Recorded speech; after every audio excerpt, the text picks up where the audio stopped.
Bismillahirrahmanirrahim. Assalamualaikum warahmatullahi wabarakatuh. Perkenalkan, nama saya Mutiara Nurul Taskia dengan NIM 210304143 dari Fakultas Manajemen dan Bisnis Universitas Muhammadiyah Riau. Kali ini saya akan menjelaskan apa itu konsep dasar manajemen. Di dalam konsep dasar manajemen itu ada organisasi. Organisasi adalah sekelompok orang yang bekerja sama dalam struktur dan koordinasi tertentu dalam mencapai serangkaian tujuan tertentu. Organisasi tersebut dibagi menjadi dua, yaitu profit oriented dan non-profit. Profit oriented adalah suatu proses kerjasama yang dilakukan oleh sekelompok orang untuk mencapai tujuan bersama, yakni untuk menghasilkan laba. Organisasi ini menyediakan atau menghasilkan barang maupun jasa guna untuk memperoleh hasil ataupun laba yang sesuai dengan keinginan pemilik organisasi tersebut. Kemudian organisasi non-profit adalah suatu organisasi yang bersasaran untuk pokok mendukung suatu isu atau perihal di dalam menarik perhatian publik untuk suatu tujuan yang tidak berkomersil tanpa ada perhatian terhadap hal-hal yang bersifat mencari laba atau moneter. Kemudian manajemen. Manajemen adalah sebuah proses yang dilakukan untuk mewujudkan tujuan organisasi melalui rangkaian kegiatan berupa perencanaan, pengorganisasian, pengarahan, dan pengendalian orang-orang serta sumber daya organisasi lainnya. Kenapa sih manajemen itu penting? Yang pertama yaitu pekerjaan itu berat dan sulit untuk dikerjakan sendiri, sehingga diperlukan pembagian kerja, tugas, dan tanggung jawab dalam menyelesaikan tugasnya. Yang kedua, perusahaan akan dapat berhasil jika diterapkan dengan baik. Yang ketiga, manajemen yang baik akan meningkatkan daya guna dan hasil guna semua potensi yang dimiliki. Yang keempat, manajemen yang baik akan mengurangi pemborosan. Yang kelima, manajemen menetapkan tujuan dan usaha untuk mewujudkan proses manajemen tersebut. Yang keenam, manajemen perlu untuk kemajuan dan pertumbuhan.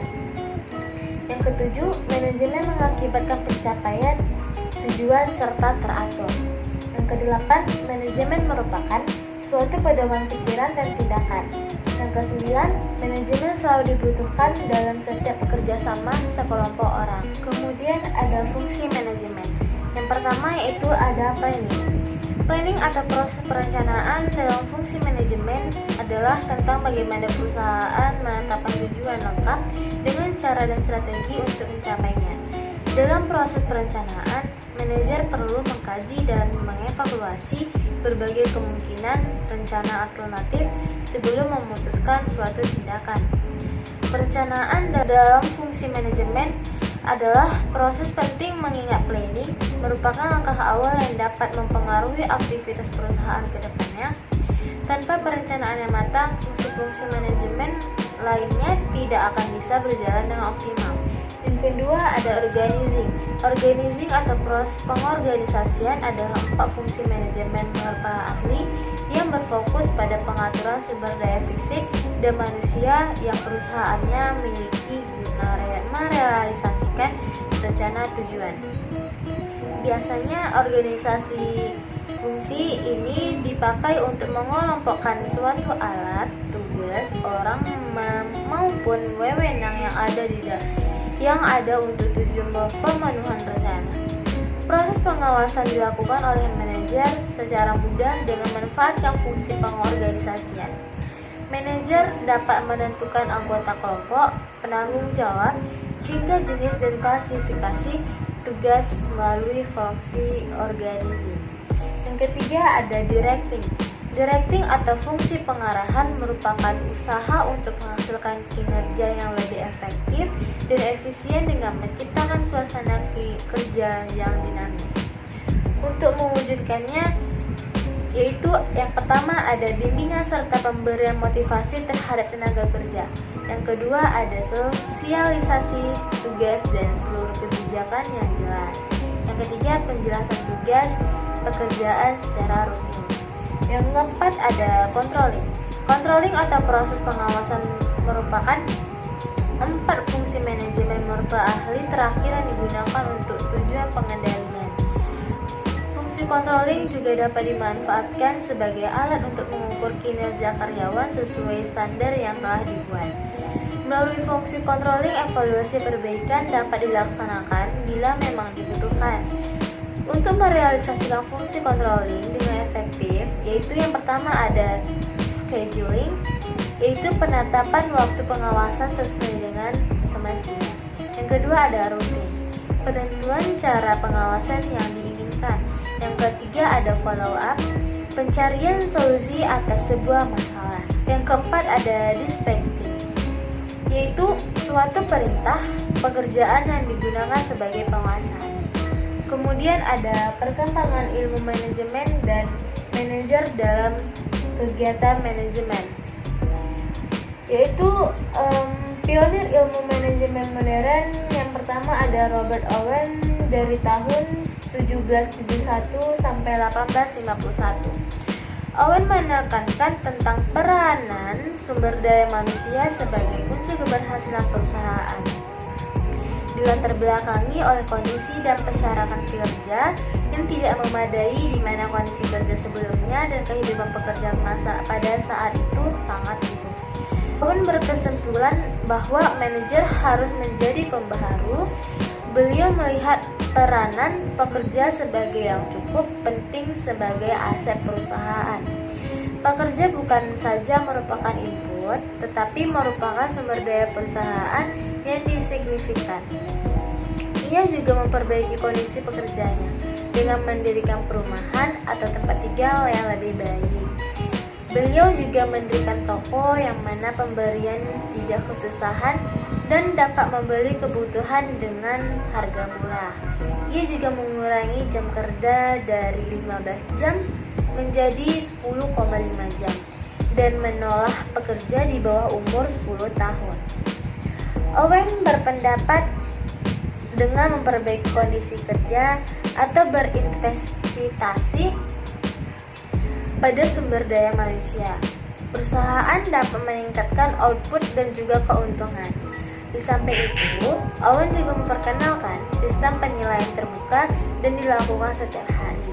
Dengan cara seperti itu, manajer diharapkan bisa melokalisir masalah yang ada dengan cepat. Yang kedua ada Charles Babbage 1792 sampai 1871. Babbage merupakan penganjur awal dari prinsip pembagian tenaga kerja. Ia percaya bahwa setiap pekerjaan dalam pabrik harus dipecah sehingga bermacam-macam keterampilan yang terlibat dalam dipisahkan. Setiap pekerja kemudian dapat dididik dalam satu keterampilan khusus dengan bertanggung jawab hanya pada sebagian dari keseluruhan proses atau bukan pada keseluruhan. Yang selanjutnya ada 3 kelompok pemikiran dalam ilmu manajemen. Yang pertama ada perspektif manajemen klasik, merupakan kelompok manajemen ilmiah atau saintifik seperti perusahaan manufaktur, bank umum, perusahaan asuransi, perusahaan retail, dan kelompok manajemen administrasi. Kontribusi manajemen klasik terletak pada spesialis pekerjaan, merupakan studi mengenai masa depan dan beban kerja, menggunakan metode ilmiah dalam manajemen. Dalam manajemen klasik juga dikenal fungsi-fungsi manajemen dan mempelajari tentang prosedur dan birokrasi. Keterbatasan manajemen klasik yaitu kurang memperhatikan aspek kemanusiaan dari pekerja seperti motif, tujuan, perilaku, dan lain sebagainya. Yang kedua ada perspektif manajemen perilaku, membahas tentang studi Hawthorne, teori relasi manusia dan teori perilaku kontemporer. Studi Hawthorne atau Elton Mayo, teori perhatian yang menjelaskan mengenai pekerja akan lebih produktif jika merasa diperhatikan. Teori relasi manusia yang membahas mengenai hierarki kebutuhan. Teori yang terakhir dibahas dalam perspektif manajemen perilaku adalah teori perilaku kontemporer yang mengupas mengenai perhatian pada perilaku pekerjaan yang disebabkan oleh faktor fisiologis, sosiologis, antropologis, dan lain sebagainya. Kemudian yang terakhir ada perspektif manajemen kuantitatif yang dibagi menjadi dua kelompok, yaitu kelompok manajemen sains dan kelompok manajemen operasi. Yang kemudian ada peran dalam selanjutnya ada peran manajer dalam organisasi. Yang pertama yaitu manajer adalah subjek dari kegiatan manajemen. Yang kedua merupakan orang yang melakukan kegiatan manajemen. Yang ketiga, individu yang bertanggung jawab secara langsung untuk memastikan kegiatan dalam sebuah organisasi dijalankan bersama anggota dari organisasi. Manajer umum adalah manajer yang memiliki tanggung jawab seluruh bagian atau fungsional pada suatu perusahaan atau organisasi. Manajer umum memimpin beberapa unit bidang fungsi pekerjaan yang mengepalai beberapa atau seluruh manajer fungsional.